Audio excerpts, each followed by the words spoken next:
What's up, y'all? We are back with another edition of DNVR Rams Live. As always, I am your host, Justin Michael. I hope everybody is having a great week so far. Been kind of an odd one for me, admittedly, been all over the place just in terms of being on the road for the Avalanche coverage and trying to keep up with CSU recruiting and everything that's going on. It's been a bit of a whirlwind, but we've got a loaded show for you guys. We actually got some recruiting news this morning, which is awesome. Here at the beginning, we're going to talk about a couple of offensive line commits, talk about how this 2026 high school class is starting to shape up for CSU football. I will also look even further into the future, talk about Kaysen Delgado, 2027 quarterback prospect that recently visited CSU. Could be one of the options for QB of the future. We'll get into all that. Obviously, way too early to know with any certainty. But we'll talk about him, a big opportunity for BFN at the Manning Passing Academy this summer, kind of what the outlook for him going into this season is. Big expectations, obviously, as a third-year starter. Big opportunity for him to kind of define his legacy at CSU. I think historically, year three is really when starting quarterbacks kind of take things to the next level. I mean, you do it in the second year, but when you look at just some of the quarterbacks over the years that have stayed here long enough to do it, a lot of times that's kind of when we see them really come into their own. You know, I think back to like Garrett Grayson, Nick Stevens. We'll get into all of that. I will talk about how high Tory Horton maybe could go this week, some of the top running backs in Mountain West history, and kind of some draft takes. So we've got a ton to get into. I appreciate everybody rocking with us live on YouTube this morning. If you wouldn't mind giving us a thumbs up, saying good morning in the Toyota chat, all that fun stuff, I certainly would appreciate it. But let's just jump right into things here. You know, we haven't had a show since last Friday, so we've got plenty to dive into, plenty to talk about. Starting with a significant local commitment for CSU football in Jace Winchester. He is one of the top 2026 prospects coming out of Colorado that I really hope to see CSU land. I will say it's a deeper cycle than usual for Colorado high school prospects. That's obviously a big point of focus from the fans every year. Does CSU have a local presence? And at times, sometimes the arguments both ways can kind of lack context year to year. You know, how much talent is coming out. There's a lot of factors that go into it. You want to have a local presence for sure, but you don't want to sign a ton of Colorado kids just for the sake of signing them. It's got to be a situation where you know that they're going to translate, where you know that they have the ability to, you know, fit within your program, both athletically, but also just from a culture standpoint. You know, are they going to work out and all of that type of stuff? One of the things that I think has been a real strength for CSU under Jay Norvell and this current iteration of the program has been the local recruiting element, specifically with offensive linemen. When you look back at these last couple of cycles, there have been some decent offensive line prospects, and one of the things that's been impressive to me is Bill Best has been first on just about all of them.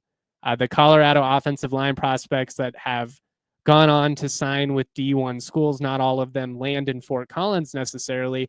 You know, some of these guys have gone on to, you know, Iowa State and Kansas State and Washington State have had a significant local recruiting presence here as well. But it has been encouraging that Bill Best seemingly has an eye for the guys that are going to translate at this level. And I think he's really hit on the vast majority of the linemen that he's signed these past couple of years. And that's one of the things that I truly believe has been one of the keys for CSU kind of turning this thing around and at least getting in a more competitive place. we would like to see the program go to the next level. We've talked about that quite a bit. This past year can't be the ceiling. It's got to be the floor for what the standard is for this program, just based on everything that you're investing. We've made these arguments 8 million times. So we don't have to get into all that. But if you're going to be a program that sustains success, you have to be able to recruit well. And a lot like the NFL draft, which we are going to focus on, it's a bit of a numbers game. You're going to hit on some guys, you're going to miss on them, but so long as your process is correct, more times than not, you are going to be successful in the end. And I think we've seen at this point that Bill Best has a nice eye for finding high school talent, for finding guys that are going to translate. Tanner Morley has obviously been a stud. There's a couple of guys coming up, though, that I think can be really good for this program. Ader Urion Barrienchea. I think that Philip Ocon, who signed this past year, John Holthouse as well, a couple of intriguing athletes. Like, they've done a good job of getting guys that can come into the program and develop, which is key because, those first year and a half or so, they were so dependent on transfer portal additions. And obviously that's been kind of a nice way to work as a stopgap scenario. But it's hard to hit on that many transfers year in and year out. And I think the teams that do tend to lack continuity, and it can just be a bit of a dangerous proposition. So to be in on these types of offensive line prospects, that's great. Speaking of Winchester specifically, I know we got a little bit sidetracked there. 6'3", 270-pound offensive lineman out of Dakota Ridge High School in Jefferson County. He's listed as a 3-star prospect on 247. Wouldn't surprise me to see his recruiting ranking kind of skyrocket. Jace is a guy that I have heard a lot of good things about. Obviously I grew up in Jefferson County. I went to Bear Creek, which these days, I'll be honest, kind of gets the floor mopped with them by Dakota Ridge. That would have never been the case a decade plus ago, but that Dakota Ridge program is a program that has really elevated over the last decade. And I would say in terms of talent that can translate at the D1 level, it's now up there with, Columbine, and Mullen has some good kids that are still coming out, although they haven't had the same type of success that they used to back in the day under Dave Logan. But Dakota Ridge really has established a nice little reputation there in Jeffco as a legitimate program year in, year out. They tend to be a top 5 team in that 4A class. So that's encouraging. I have heard really good things behind the scenes about Jay specifically, and the relationship that CSU had been developing with him. One of the things that should benefit CSU from a local recruiting standpoint is the fact that with CU being so enamored by the portal and kind of having their eyes focused elsewhere, in theory, that opens up an opportunity for you to land some of these kids that maybe 10, 15 years ago would have been targeted in Boulder. And now they're kind of being overlooked, and you can be that local option that shows these guys love and is there from day one. And I think it worked well with guys like Tanner Morley. And I think Jace Winchester can be a lot like Morley, somebody who comes in and potentially has an opportunity to play, in year 2, even. Like it's a bit of a challenge forecasting offensive linemen, just because physically it's such a significant jump going from the high school to the collegiate ranks. They need time to get comfortable within the system, to, put on muscle and all that. But I think Winchester is a nice little pull for this CSU staff. When you look at his offers, Fresno State, Nevada, Wyoming, Washington State, among others.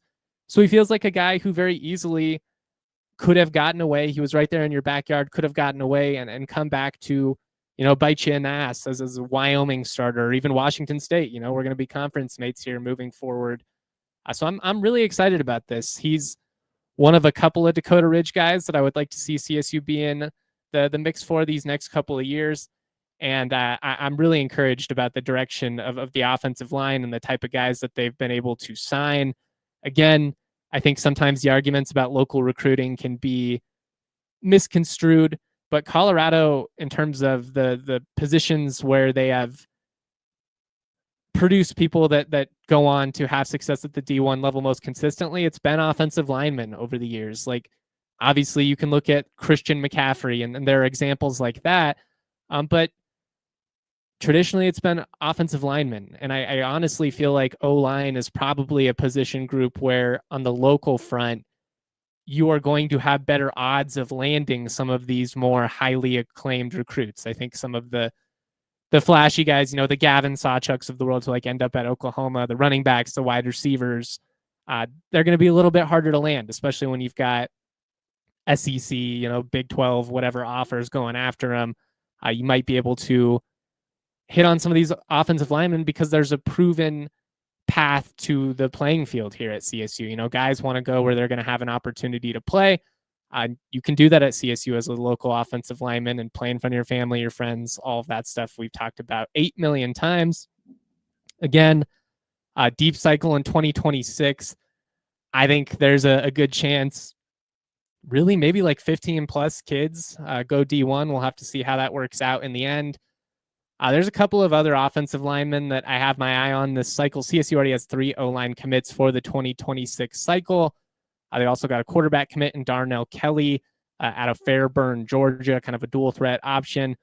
But as of now, they have secured commitments from Darnell Kelly, Jace Winchester, Jacob McCray, 6'4", 285-pound offensive lineman out of Texas. And right before we started this show, CSU got confirmation on another O-line commit in Alexander Brewer, 6'4", 295 pounds, interior offensive lineman out of Sequoia, Georgia. I have not had a ton of time to, go through his huddle or anything like that. So we'll talk plenty about recruiting here over the next couple of weeks. It's going to be a big focus as this class comes together. But you love the size, obviously from a talent-rich area. Looking at his other offers, Memphis, South Florida, Coastal Carolina, ECU, JMU, Miami of Ohio. You like that CSU has an image as, probably the most attractive G5 option out of that group. Good size. Again, we'll talk about him more in the coming days, but love that they're getting some offensive linemen because they're going to need it with the amount of experience that they've lost over the last year or so. Kind of moving on to the future, 2027 quarterback Kaysen Delgado recently visited CSU as well. He's listed at 6'1", 190, but he's only going into his junior year, so you assume that he's going to get bigger and stronger from here. The past couple of years, he played for Edmond Santa Fe High School out in Oklahoma, but recently transferred to Broken Arrow, which is a significant program. If you remember back, that is where Coleman Key came out of. Coleman Key, one of the quarterbacks that Bobo really fell in love with from a physical standpoint, kind of tried to force him into the lineup over Nick Stevens, despite the fact that it was clear Stevens was the more polished option in terms of running the offense. But it's a program that you've been able to pull players from in the past. It's a program that traditionally sends a lot of kids to the D1 level.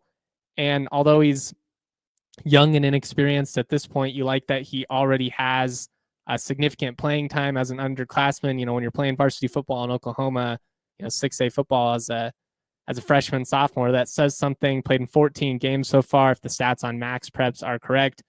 Just under 1,800 passing yards, 12 touchdowns, 9 interceptions. Needs to cut back on the turnovers, obviously, but he's young. Throws a nice ball, accurate, good form, good footwork. Maybe not absurd arm strength, but again, I'm not going to lose any sleep over that when he's only going into his junior year. He really should physically make a pretty significant leap this year, as long as he's doing the right things in the weight room.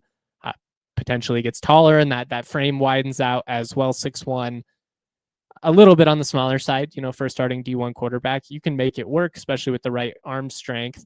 But he's somebody to keep an eye on. Has posted a lot about CSU in Minnesota of late. Officially has an offer from Hawaii as well, so could be somebody, if you don't sign, could come back to bite you, although I don't know really how much CSU is going to play Hawaii in the future. I just think logistically, that's one of those matchups that you're really looking forward to getting out of with all this conference realignment stuff. Hawaii is a fun football brand, don't get me wrong, but I don't think going to the island is going to be a trip that institutionally CSU is going to prioritize moving forward, and I don't think you should. It can be a house of horrors, especially when that program is in a competitive place, and I believe in Timmy Chang. I've been pretty honest about that from the start. They've been patient with him, as they should. some serious hurdles in the modern era to building Hawaii up into what it used to be. But yeah, that's kind of where I'm at with all that. Kaysen Delgado, somebody to keep an eye on, 2027 QB prospect, going to be playing for Broken Arrow High School. And I'm not 100% on this, but based on the Twitter interactions, it actually seems like Coleman Key might be his quarterback coach. So maybe we can get him on the pod here, kind of reflect on his odd CSU experience, all of that stuff. I remember back in the day, man, he was a lot like Pete Thomas. There were pretty high hopes for him. Definitely looked the part physically, big arm. He got in Ag Day one day and kind of made some plays. We can talk about that later on. We're going to move on. We're going to talk about Brayden Fowler-Nicolosi and his opportunity at the Manning Passing Academy. Kevin Lytle, the Fort Collins, Coloradoan, reported that on Twitter yesterday. I'm sure he has a story that'll be coming out on that as well. We're going to talk about a big opportunity for him, kind of what we need to see from him in terms of consistency. Then we'll talk Tory's draft stock, some of the top running backs. I've got some NFL draft hot takes, including a few ones on some kids coming out of local colleges. We'll be talking about Ashton Jeanty a little bit, plenty to get into here. We are going to take a quick break real quick. We are going to pay the bills, and then we'll get into all that. If you missed it, ALLCITY Network as a whole, but also DNVR, have launched a new partnership with Big Brothers and Big Sisters of America. Really, really cool opportunity for us as a company to make a significant local impact here in Denver, but also in the other cities that we are in at ALLCITY Network. You know, one of the largest youth organization mentorship programs in the country. It's going to be cool. You know, we're going to do fundraising efforts. We're going to have events where we're going to be able to, you know, do some really cool things for, you know, the youth in our community. And I'm just really proud that DNVR is associating with such a tremendous organization that has done just so many great things for so many kids all over the country. Admittedly, the first thing I think of is the movie Role Models, which silly movie, hilarious, Paul Rudd, all of that. But on a more serious note, it is really cool. And I'm very, very proud of the effort that we make as a company to make an impact locally. This DNVR is a company that's, you know, built up by people that are from this community, that love this community, that want to be a part of this community. It's what it's all about. I also want to shout out our friends over at Coors Light. Kind of a nice 180 there in terms of direction, but hey, that's what life's all about, right? Balance between work, between social media, between everything that can get thrown our way. It's easy to get worked up. I was in the back row in a middle seat in a flight that was way too tight yesterday. Was one of those spots where very easily could have ruined my day, could have been in a bad mood, but you know, I want to know what I was thinking of. I'm going to get to come home to beautiful northern Colorado soon. I'm going to sit in my backyard. I'm going to throw the ball with my dog. I'm going to crack open an ice cold Coors Light. And you want to know what? It got me through. It's just that little bit of perspective is all you need sometimes. When the mountains turn blue, cold as the Rockies, Coors Light is cold lagered, it's cold filtered, and it's cold packaged for that smooth finish you know so well. Choose chill this spring, then reach for a Coors Light. Get Coors Light delivered straight to your door by visiting CoorsLight.com/DNVR, or you can find it pretty much anywhere that sells beer. Celebrate responsibly. Coors Brewing Company, Golden, Colorado. Ron, I'm with you, man. Throw some likes up, get some comments going in the Toyota chat. If you have any questions, comments, etc., shout them my way, and we will get to them at the end of the show. If you missed it, BFN, according to Kevin Lytle, the Fort Collins, Coloradoan, will be participating in the Manning Passing Academy this summer, which is a tremendous opportunity for Brayden on multiple levels. I mean, from an exposure standpoint, you can't ask much more. If you have NFL aspirations, which obviously he does, it's a chance to work with some of the best trainers, some of the best minds in the game today. Just the connections and the resources that the Mannings have obviously opens you up to a whole new world of possibility. But it's also an opportunity to compete alongside some of the best, you know, collegiate athletes in the country. And a lot like the Olympics, I think that guys can really get a lot out of these experiences when you are around other like-minded individuals who are very, very skilled and talented at their craft. I think just being around people that maybe offer a different perspective, maybe go about things a little bit different, it just allows you to see how the other guys do it. And it gives you a chance to grow as a person, as a player. I really do think that, like Carmelo Anthony, for instance, and this is a very random example, back in the day, I'm obviously a massive Nuggets fan. I think Carmelo going to the Olympics and playing with, Kobe Bryant and some of these other top guys, he had the talent, he had the athleticism from the beginning, but I think he learned a better work ethic, a better mindset. And I think you really saw it. Like, Melo came back for that 29 season where the Nuggets probably should have won a title. Really hate thinking back to the Anthony Carter turnover, but it was the best shape he was in his career. It was the most he competed defensively in a Nuggets uniform. And I think a lot of that had to do with what he gained from being around some of those other top guys at the Olympics. And maybe it's not a perfect comparison, but I think maybe if Brayden, does the right things and gets a bunch out of this, there's a possibility where we see something similar with him. He's got NFL arm strength. There's no doubt about that. He's got the frame. He's plenty big enough. He's tall. He's strong. He's athletic. He's shown some really impressive touch. I think back to the Holy Holker, obviously, which was such a fun play. But the throw to Tory Horton up the seam to set it up was as impressive as any throw from a CSU QB that I can remember, just in terms of ball placement, dropping it in a bucket in a situation where you absolutely needed to have one. He had another touchdown throw to Tory in that Middle Tennessee State win in the back corner of the end zone, very perfectly placed as well. I mean, he's made some special plays over the years. His ability to hit up the sideline in really tight windows, I do think is NFL level. But obviously he just needs to grow in terms of his consistency. And there have been things that have been out of his control over the years. And I've talked about it a lot, just in terms of the scheme. Last year, obviously, they didn't give him quite as much of an opportunity to really let it loose.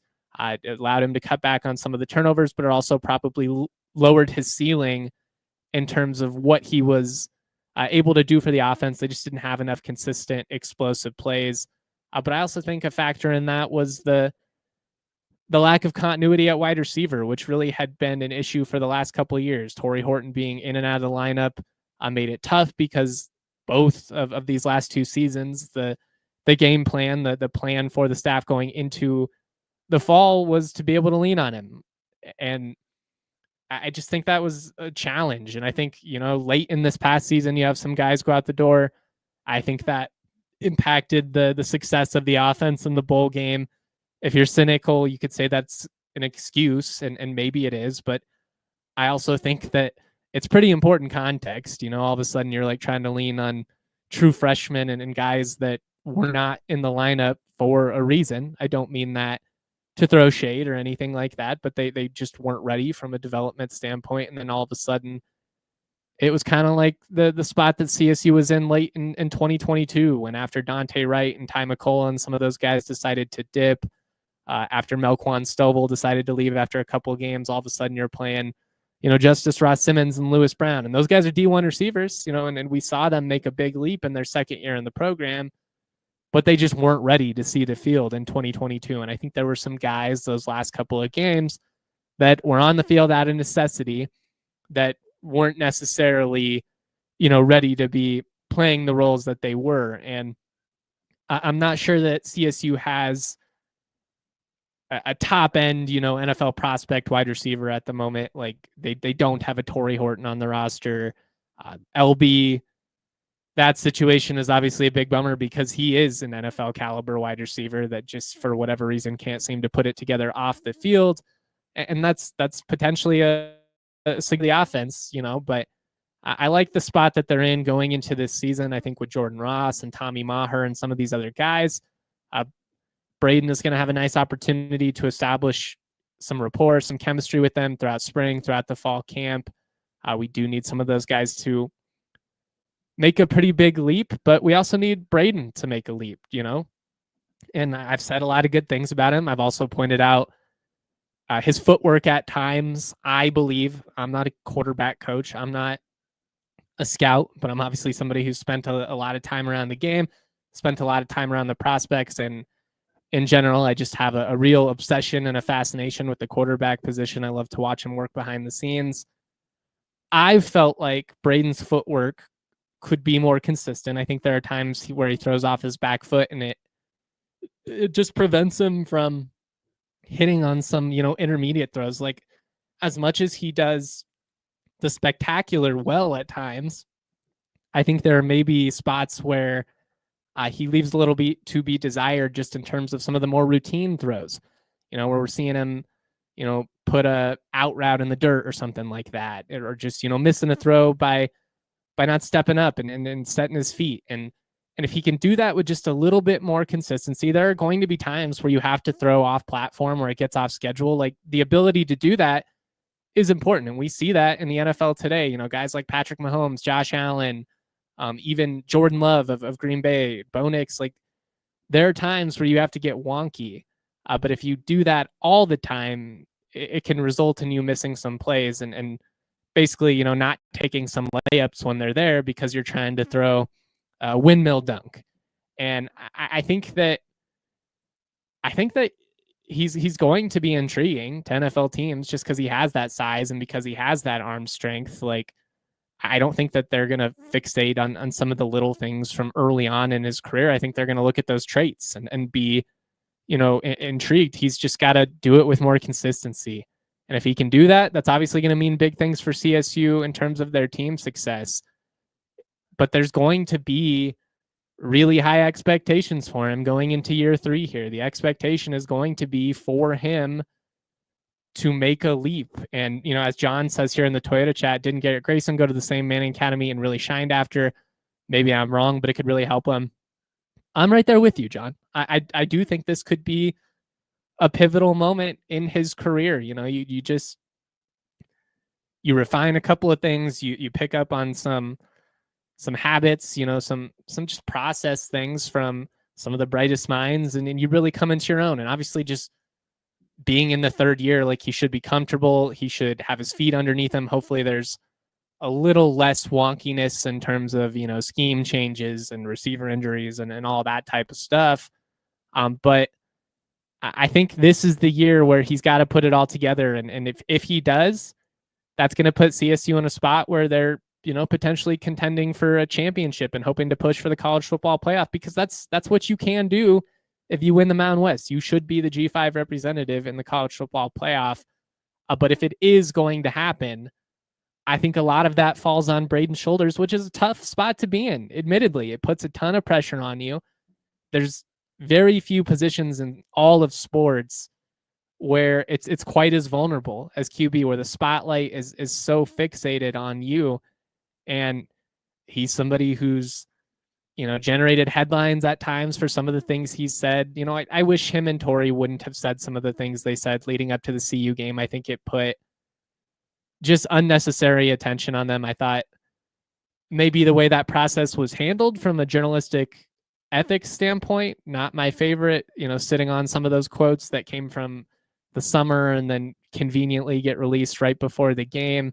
I think folks kind of knew what they were doing with that one in terms of trying to generate some bulletin board material, trying to generate some social media banter and all that, just generate general traction.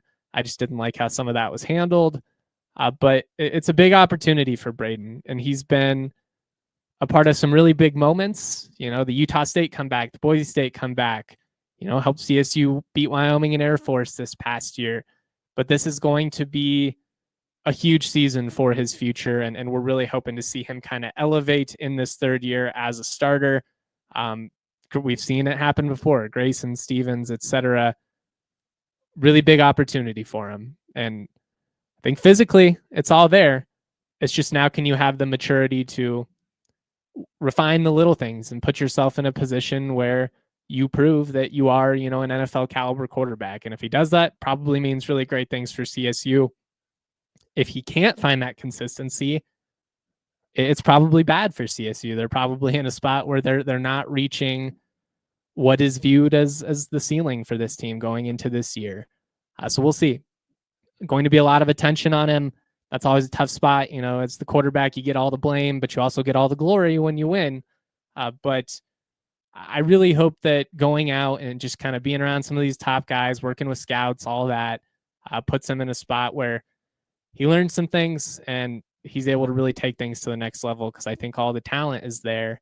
It's just, do you have the right mentality and the work ethic to, you know, work on some of these little things here. All right, we're going to talk Tory Horton, how high he can go, talk about some potential good fits for him. We'll get into some more draft takes, talk about Ashton Jeanty, kind of where he stands in terms of the best running backs in Mountain West history. We do need to take one more quick break, and we got to shout out a couple of our other sponsors, and we'll keep it rolling. Again, if you got any questions, comments, etc., keep them coming in the Toyota chat, and I will respond to as many as I can. Trucks have always been a part of Toyota's DNA. For generations, Toyota's built durable legends destined for greatness and perfect for Colorado. Whether you're conquering off-road trails or hauling the weight of the world, there's a new Toyota that's just right for you. The Tacoma, the Land Cruiser, all great options. They've got 17 models with available all-wheel drive or four-wheel drive, like the Epic 4Runner. They also offer more low and zero-emission vehicles combined than any other automaker to give customers numerous choices to reduce their carbon footprint. 16 hybrid vehicles to choose from, like the Tundra iForce Max hybrid truck. Not to be outdone, though, Toyota SUVs take command on the road and on the trail, allowing you to explore the road less traveled without sacrificing smooth city rides in SUVs like the RAV4 and Grand Highlander. Toyota is a proud partner of CSU Athletics and the official vehicle of DNVR. Toyota, let's go places. All right, I also would like to shout out Volo Sports. Volo is Denver's most popular provider of adult social sports leagues. That's a great way to play pickup games. They've got all kinds of fun events. It's a great way to just connect with your community. You can play soccer, volleyball, kickball is really popular, basketball. I'd love to play in a basketball league, cornhole. They've got all kinds of options. So basically, if you're looking for something a little more leisurely, like cornhole, like pickleball, they've got options for you. Or if you're looking, for like basketball and flag football, they've got that too. You can play in Lodo, Rhino, Highlands, City Park, Cherry Creek, South Broadway, and more. And again, it's just a great way to meet new people, to make friends, to be social. Also a fun way to be active. One of the things I miss about being a student, man, is having that rec center access and playing pickup basketball. So much more enjoyable than hopping on a treadmill and trying to run, like play 6-7 basketball games, be absolutely gassed, get great cardio in. But man, is it tough to have the mindset to run a couple of miles on the treadmill. Players can sign up as a free agent. You can also sign up with a full group or a small team. There's different ability levels. All are welcome. Use the code DNVR10 for $10 off any Volo Denver league. Frederick says, who else will be attending the Passing Academy with BFN? I don't think we know the full list as of yet. It usually ends up being a pretty significant amount of people. It's not like it's only going to be 3-4 guys, but they also invite skill players and stuff. I think it's usually a group around 50 collegiate players, but it's an opportunity for him, and hopefully he's able to make the most of it. Ramhill says winning the conference in our last year would be huge. It really would be nice to go out with a bang. I mean, what are we at now? 23 years since CSU football last won the Mountain West, 2002. I was 7 years old. I think the iPod was out in 2002, but it certainly was not as big as it was. We were years away from the iPhone. It's been a long time, and we've talked about this a lot, but I do think that the expectation right now is a little bit higher than it was a couple of years ago for a lot of reasons. I think you have an administration that's wholeheartedly committed to competing at the highest level in athletics, which was not necessarily the case before.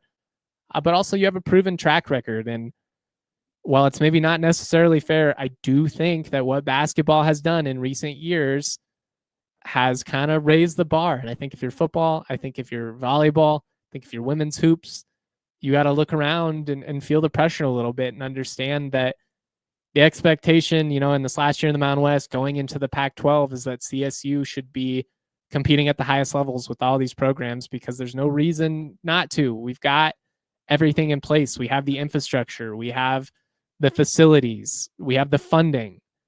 We've got, an awesome university and an awesome collegiate town in a state where people want to live. There's no reason that CSU cannot be competing at least at the highest level in terms of G5. Like, I understand there's levels to this and the gaps in resources between a program like CSU and somebody like an SEC program, even like the Big 12 ACC. It is major.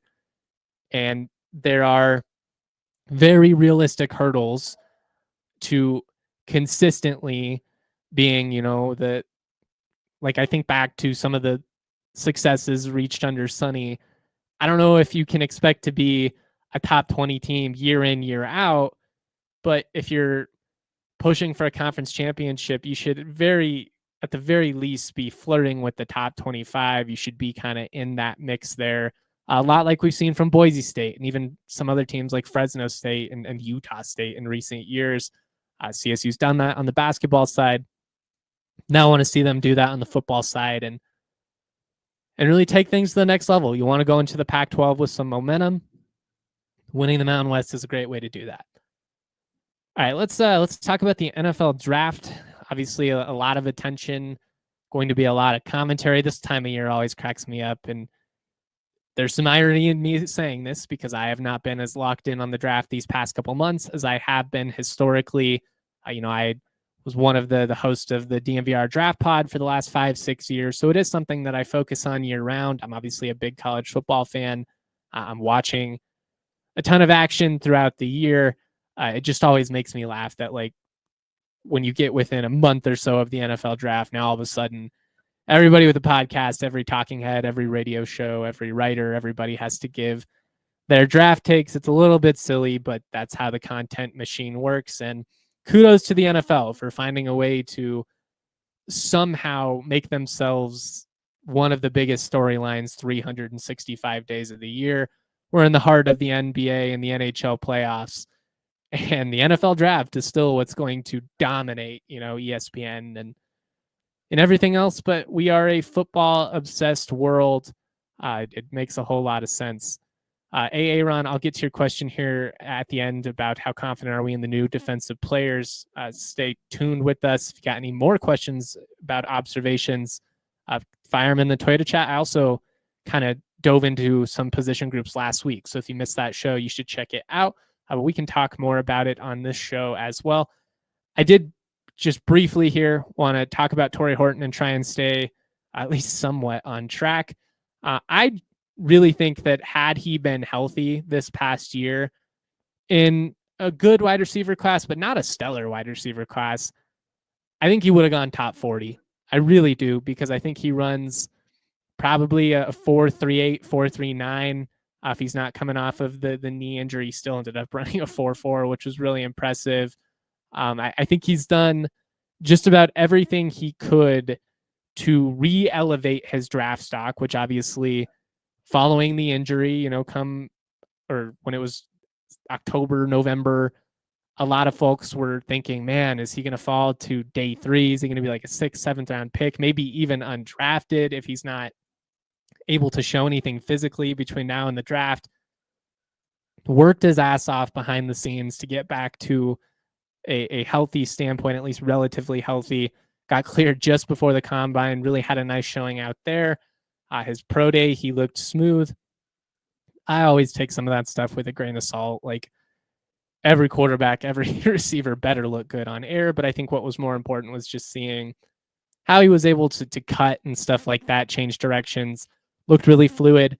Looked like the Tory that we've come to know in recent years. Based on most projections, it seems like he's kind of forecasted as an early 3rd round pick from a lot of these draft experts. I think there's a decent chance he goes in the 2nd round. Again, had he stayed healthy, maybe he could have even played his way into the 1st round, because I'm not sure how many true starting outside wide receivers there are in this class. I really love Tory. I mean, some of the top guys, I'm a big Trey McMillan fan coming out of Arizona.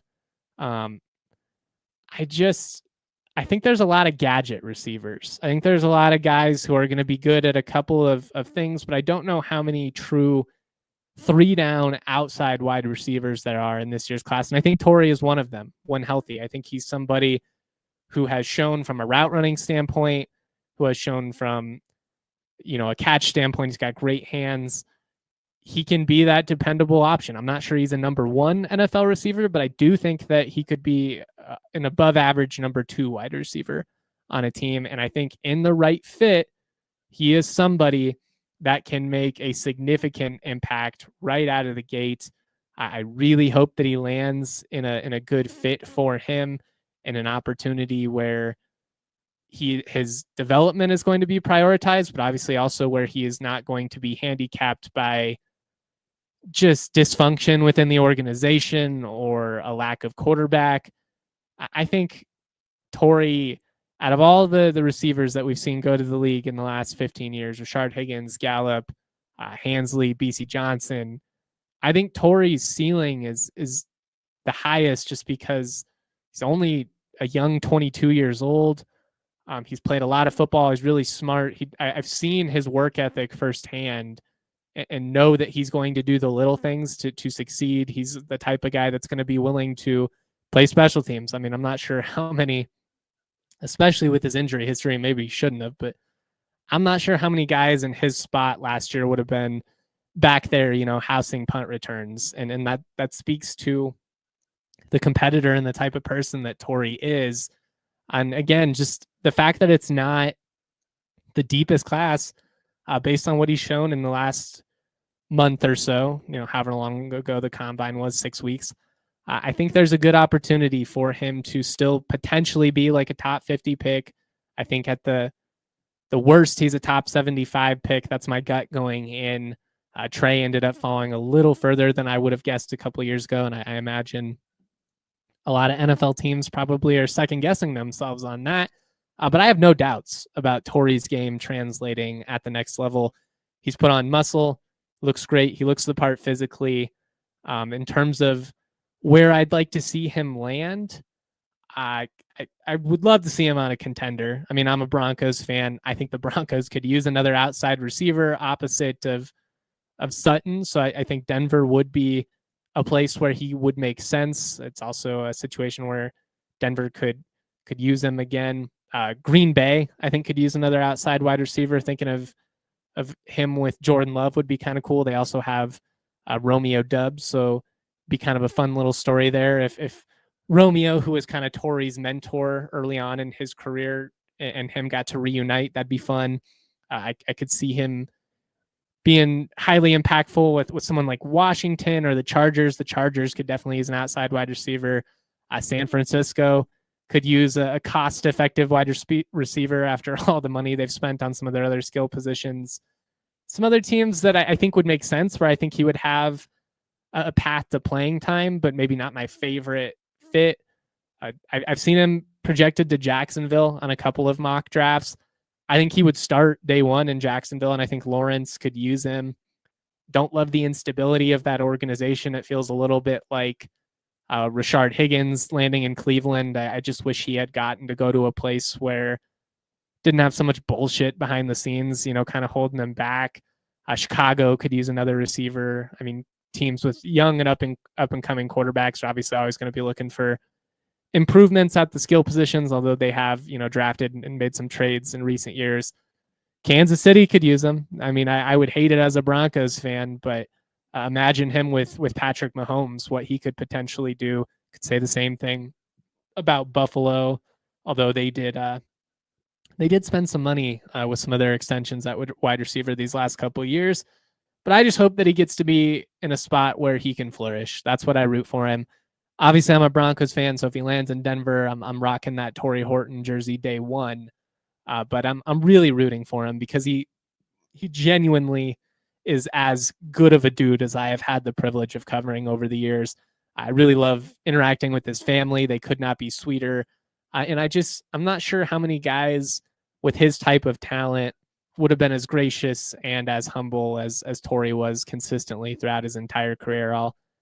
I'll be rooting for him. It's easy to root for guys that have incredible talent, but also just do everything the right way off the field. And that's been the case with Trey on the basketball side. Nate Clifford, Roddy Isaiah. Like it's fun when your best players also happen to be really good people, and that's definitely the case with Tory Horton. So we'll be rooting for him wherever he goes. We'll be reacting, doing content and all that fun stuff. I'm going to try and get somebody on the show Friday for a few minutes to give a little bit more impact, give a little bit more in depth, I should say, of an evaluation from a draft standpoint. Maybe we can get Dre on. He's busy, obviously, with NFL draft coverage, so we'll see. But that's where I'm at. I'm really rooting for him. I'm interested to see where he lands. But God, it would be cool to see him land in the orange and blue. As far as how many Rams will be NFL bound, my gut says 2 CSU players get drafted. I think Tory is a lock. I think somebody like Jack Howell could maybe go on the 7th round. I think Dom Jones might actually be the guy that we are overlooking the most in terms of green and gold prospects. He's got great size, had a really nice season. I thought he showed some stuff in man coverage this past year that'll be intriguing, kind of similarly to Chigozie Anuzium a couple of years back, who was a UDFA, but I believe actually got the biggest signing bonus of any UDFA that year, which kind of shows how he was valued. Drew Moss and Jacob Gardner, I do think will be in NFL camps, and I think there's a good chance one of them hears their name selected, but more likely going as the UDFA process. But I'm going to say 2 Rams get drafted. That's kind of my gut going into this season. I think Gardner and Moss both have good chances to be UDFAs, but you never know, man. Like they're highly intelligent. They both tested well. So we'll see. It's such a crapshoot in this draft process. The funny thing I've learned the more that I've followed the draft over the years is there's a lot of politics involved. And honestly, like there are a lot of UDFAs that NFL teams view as 5th, 6th, 7th round prospects, but there's kind of a song and dance to this. And if they feel like they can land them as a UDFA, but they maybe won't be able to get a different position because of value, something like that. Quarterbacks obviously end up going often in the 7th round when they're maybe not truly like that great of prospects, but it's just harder to find quarterbacks. So you prioritize them. Same thing with like offensive linemen. So maybe that does help Gardner or Moss's case. But 2 Rams being drafted is my gut feeling going in. In terms of some of my hottest draft takes, everybody hold on to your seats here. No, I'm just kidding. It's not going to be that intensive. I do think Ashton Jeanty is a top 5 talent in this year's draft class. I think the running back position as a whole has been devalued far too much. I think the conversation, it went too far the other way. I understand that it's not the 80s anymore where the running back was the focal point of the offense. You were building your franchise around a premier running back, even, the late Broncos runs.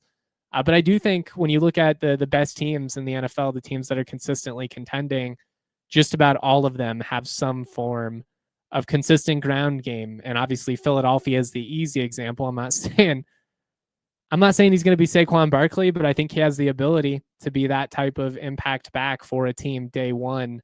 I've seen a lot of NFL players in the Mountain West since I've been writing about the team or working for CSU football before that. Ashton Jeanty is as impressive as any of them. It was absurd to me, some of these stupid takes that came out about him during the Heisman debate. I'd say the same thing about Travis Hunter. I think both those guys, top 5 talent. Obviously, I'm not a bus guy, but if I was an NFL team, I would be comfortable taking Travis Hunter number 1 overall. I'd be comfortable spending a top 10 pick on Ashton Jeanty, though.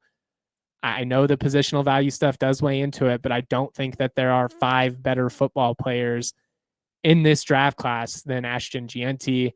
Before we get out of here, I will give who I view as the top 5 running backs in Mountain West history, but just a couple of other draft takes that I have. I think Travis Hunter goes 2nd overall, but Shedeur Sanders does not go top 20.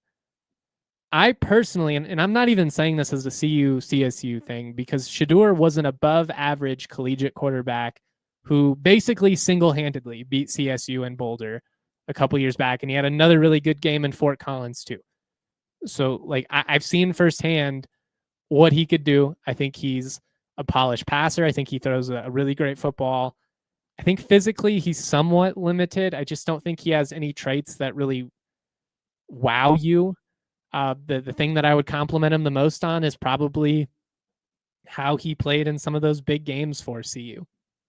I don't think he had a ton of help in front of him in terms of the offensive line. I think that's going to continue to be an issue for CU in the prime era. And again, continuity within the offensive line, one of the most important foundations for success. And that's why I love what Bill Best has done at CSU. But I'm just not in love with any of these quarterbacks. I don't love Cam Ward either. I think physically he's the most impressive out of all these prospects. But I think any of these quarterbacks would have been the 7th quarterback drafted this past year. 6 guys or whatever it was went top 15. I don't think any of them would have been drafted over Bo Nix, for instance. I think J.J. McCarthy would have gone over him just from a physical standpoint. That's where I'm at with this class. Like there's likely going to be one of them that goes, and maybe just out of necessity, somebody like the Giants or whatever takes a flyer on Shedeur. But I say that Travis Hunter is the 2nd overall pick. I think Cam Ward goes number 1. But I'm saying Shedeur does not go top 20. And I think there's a decent chance there's only one quarterback that goes in the first round. I personally do not believe there is a franchise quarterback in this year's draft class. That's not to say that one of them can't hit. We've seen it happen before. I didn't think Bo Nix would be a franchise quarterback. I'm still not sure if his ceiling is that much higher than what we've already seen. But I think if you put him in the right system under Sean Payton, you put talent around him, he can succeed. And I think that could probably be true for somebody like Shedeur. Again, like this really isn't me trying to be a CU hater or be petty or anything like that. I'm just trying to shoot it straight with you and give you my honest assessment of some of these guys. My last draft hot take is that Colston Loveland of Michigan will have the best NFL career out of any of the tight ends. I know that Tyler Warren is a stud. I like Loveland's frame. And I really think we've only scratched the surface of what he can be because of the offense that he was in at Michigan. More of a ground and pound. But I just think he's one of the more complete players in this year's draft. And I think that his ceiling at the next level is incredibly high. So those are a couple of my draft takes. As I said, I think Ashton Jeanty is a top 5 talent in this year's draft. I think that he is the best running back I have ever seen in the Mountain West. From an eye test standpoint, from a statistical standpoint, he obviously had just an insane career. 3rd in Mountain West history with 4,769 rushing yards these last 3 seasons. To do that in only 3 years is impressive because the only guys above him were 4-year starters. And that's Donnell Pumphrey, who rushed for 6,400 yards between 2013 and 2016. That was when I was a student, man. It felt like every time CSU played San Diego State, knew they were just going to give up 300 yards and like 4 rushing touchdowns. He was a stud. He's on my list, as is Dontrell Moore, who was at New Mexico from 2002 to 2005. Admittedly, there's probably some recency bias here with this list. Just some of these guys are fresher in my mind than Cecil Sapp in the early 2000s, who's a stud. He would be on my honorable mention. But the top 5 running backs in the last 2 decades or so, Ashton Jeanty is my number 1 with Boise State. I think from an eye test standpoint, nobody has been more impressive. Just the vision, the ability to turn any carry into a 65, 70-yard touchdown is insane. And it wasn't like he was just doing it against small schools. I mean, he was gashing Oregon. He was producing in the playoff. He is the sole reason that Boise State made the playoff last year. And it's why I would have voted for him to win the Heisman, because as special as Travis Hunter is, and Travis Hunter's a freaking unicorn. I've never seen anybody like him.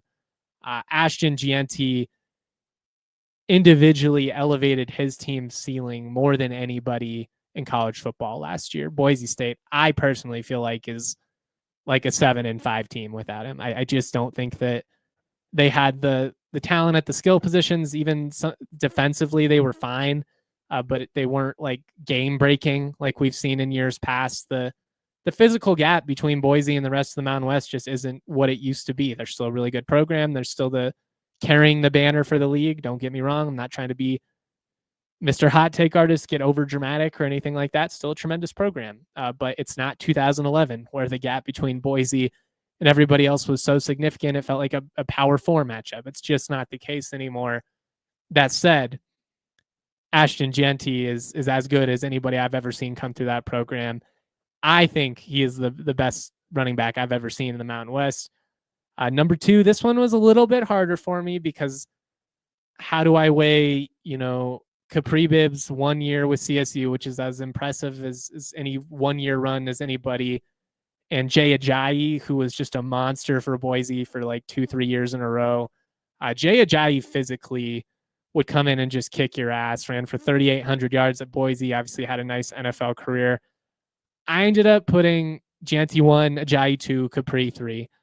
I think that Ajayi's longevity gave him the slight edge, but I do think if you're just looking at, the ability to break open a game, the guys that have been so individually dominant, like to me, Jeanty, Capri, Pumphrey, who I have as 4, he's the leading rusher in Mountain West history, but I think some of that is at least partially due to system. Like, I think that you put Ashton Jeanty in that San Diego State system for a while. Like, would he have run for 3,000 yards in a season? That's a hot take, but you know what I mean? Those are some of the most individually dominant people that come to mind. At 5, I put Dontrell Moore, who was at New Mexico from 2002 to 2005. From an eye test standpoint, he's not the fastest, but he did rush for just under 5,000 yards, took New Mexico to 3 straight bowls. He was huge against CSU in a couple of games, so maybe that kind of clouds my bias a little bit. I just remember him running wild and beating the Rams in some big games, but I mean, that type of production is insane. Some honorable mentions: Rashad Penny's a stud. Again, I think system was a big factor there. Dalen Dawkins, Gartrell Johnson, Brian Hill of Wyoming was phenomenal. Ronnie Moore had a really nice career at Fresno State. You want to go back to old Mountain West, like a Harvey Unga. BYU was a monster back in the day. But I'm going Jeanty, Ajayi, Bibbs, Pumphrey, and Moore. Those are my top 5 running backs in Mountain West history as of April 23rd, 2025. Maybe we'll revisit it in a couple of years if that conversation ends up changing. Got any questions here we can get to before we get out of? That's right. Aaron wants to know, are we confident in the new defensive players that transferred in? Offense should be good. I think the defense is going to be really aggressive. That's one of the things that I've most consistently heard. They're definitely going to send a lot more pressure, which I think should, in theory, give you a chance to be more disruptive. It also potentially leaves you susceptible to the big play. So if I had to guess, this is going to be a defense that it's high risk, high reward, and it's going to be a lot of, big momentum plays both ways. You're going to see him have 6 sacks. You're going to see a game maybe where they get like 2-3 interceptions, couple pick sixes, something like that. But when you play that aggressive, it only takes one guy being out of position to, potentially give up a big play. And so I think there'll be some of that as well. I will say what I really like is the speed that they have added at corner specifically. If you're going to send pressure off the edge and you're going to put your corners on an island, you better have guys that can run and you better have guys that can play man coverage. And it's small sample size. It's just spring. But I do like what I've seen from some of these corners. And I think CJ Blocker from Utah, Lamondre Joe, we haven't had a chance to see quite as much of Jahari Rogers.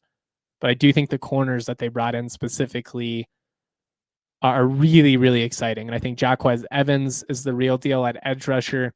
He's got to stay healthy. He's not played a ton of football the last year and a half or so. But he's somebody, if he reaches his ceiling, this defense can be really good. I'm excited about Jacob Ellis, who they added at linebacker. I think some of the defensive linemen look the part. Gabe Jones, who came over from New Mexico State, had a sack in the scrimmage a little over a week ago, so that kind of stood out to me. I would like to see him add another interior guy, possible. They do need another edge rusher. We've seen them offer a couple of guys of late, so that's something to keep an eye on. But I think athletically, they're going to be in a better spot than they've been in recent years. I think they're going to run better. And I think that Tyson Summers just inherently is going to be a lot more aggressive with the way that he approaches things. And I think that's going to be a good thing a lot of the time. I also think occasionally it's going to be bad. You just hope that more times than not, you're getting home and you're being disruptive and you're making plays, and you're not getting burned because you are playing with such aggressiveness and potentially getting out of your rush lanes, or leaving your corners in a vulnerable, mixing words together, spot. Aaron says, do you know who should replace Kershke and Gathkuth? Well, it's going to be a different scheme. I think we're going to see a lot of 3-4 at times. I think there'll be multiple with what they run. But, I mean, in terms of their top edge rushers right now, it's going to be Jaquez Evans, who I just talked about, and then Kennedy McDowell. So I think both those guys are really solid. In terms of like hand in the ground defensive linemen, I think somebody to keep an eye on is Jack Moran. I think he's going to play quite a bit for this team. Got good size, looks the part physically. So I think he could be more of a Gatkuth Kershke replacement along that line of the defensive end group. But again, it's kind of hard to directly compare because schematically it's going to be a little bit different. But yeah, I do think they could probably use another edge rusher or two. I could probably use a little bit of a pass rushing depth. All right, I know we were all over the place this morning, but we had a ton to get into after the last week. We'll talk more about recruiting a ton these next couple of months. We'll start to really hone in on this 2025 season, start previewing the position groups, all that stuff you guys are accustomed to. Shout out to everybody that's rocking with us. I know it's a bit of a weird time right now with me doing a bunch of hockey coverage, maybe not quite as locked in on CSU as I tend to be the rest of the year. But this has been a lot of fun. It's been a really unique experience, getting to see these playoff games. There's nothing like the Stanley Cup playoffs, man. I love March Madness as well, but these hockey playoffs have been pretty surreal. That's all I've got for you guys today. Shout out to everybody that's rocking with us in the Toyota chat. So much love. I appreciate everybody for continuing to support the content.